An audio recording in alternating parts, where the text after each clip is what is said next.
Happy Monday. Hey, Autumn, what is going on?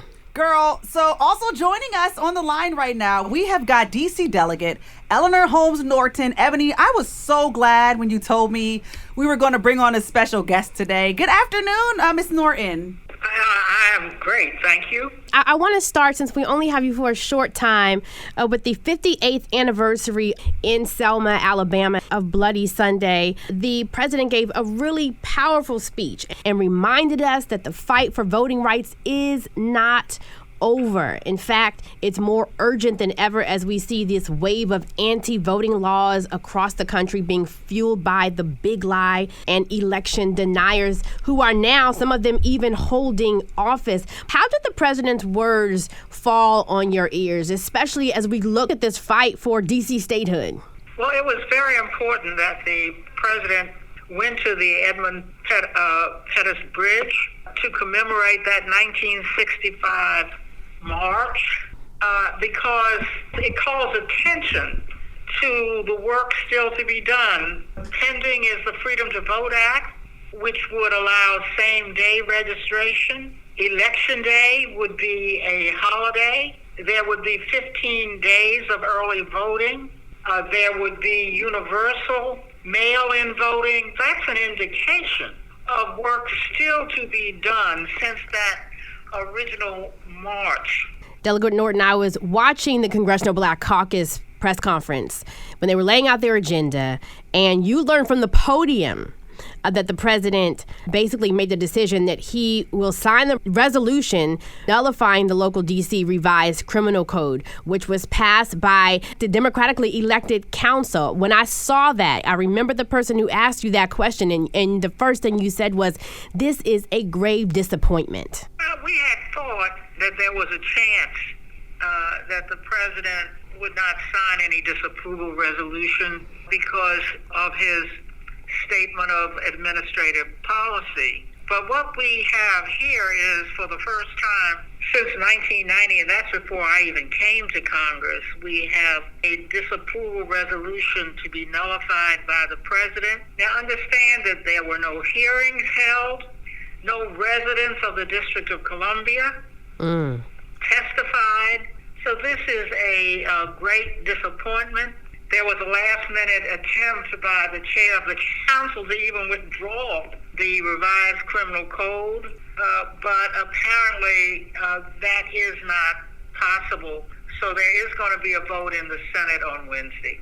Talk about what this is and what it's not, because as we've been hearing about this, everyone's been like, but what about the uptick in crime? We're hearing that push. But then others are like, the president has said that he believes that D.C. should govern itself, but yet he then comes in and makes this move. So for those who have this fear of this uptick in crime that's going to happen, and then others who are saying, no, he's going back on his word and this is hypocritical.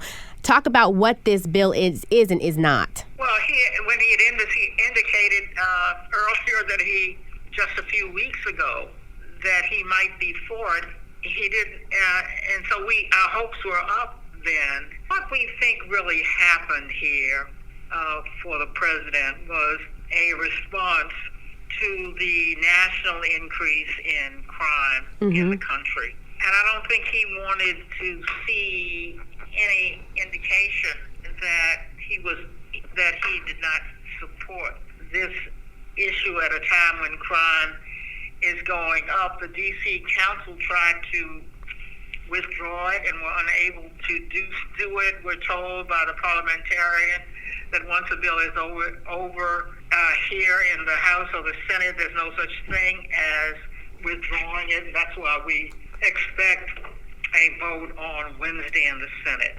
There was some disagreement between the mayor and the council on some elements of it, so it would have been entirely appropriate to allow the mayor and the council to continue to go at this. But the nationwide increase in crime appears to have taken hold of this bill. That Hit Strategies and DC Justice Lab conducted a poll back in April of 2022 to understand how DC voters actually felt about this. In the poll, it said that 83% of DC residents supported revising this criminal code. But thank you so much, Congressman, for the work that you're doing, the push that you have been continuing on this long fight for DC statehood. My pleasure. Glad to speak with you. You too. Wow, Ebony, that was a lot. I mean, I grew up seeing license plates say taxation without representation. Right. And here we are in 2023, still no representation. Right. So what's the holdup, honestly?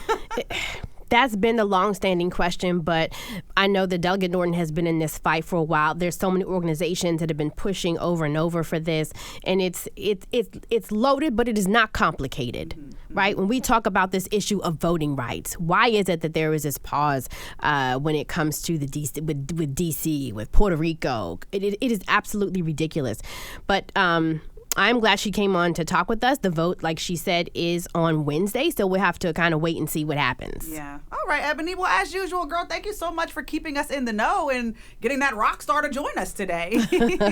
She is, I call her a lioness. Thank you so much. Thank you, Live Squad, for even supporting the work that we are doing. I do want to end with Representative Lewis. Congressman John Lewis said, "Speak up, speak out, and get in the way." That was what he urged the crowd from the Edmund Pettus Bridge to do just a few months before he died. Get in good trouble, he said, necessary trouble, and help redeem the soul of America. That's what it's about. Yeah. All right, Ebony, where can my Live Squad connect with you? Absolutely. Across social media at Ebony McMorris. I'd love for you guys to weigh in, DM me, let me know how you feel. Don't forget, every Friday at 10 a.m., Business for the Culture. I want you to make sure you tune in for a live IG. This week, we're talking with a group called Revolutionaire, honoring some brilliant, amazing Black women who are making it happen. And they are HU grads. All right, Ebony. Until next week, when you get us in the know, have an amazing week, my friend. You do the same. All right, Live Squad.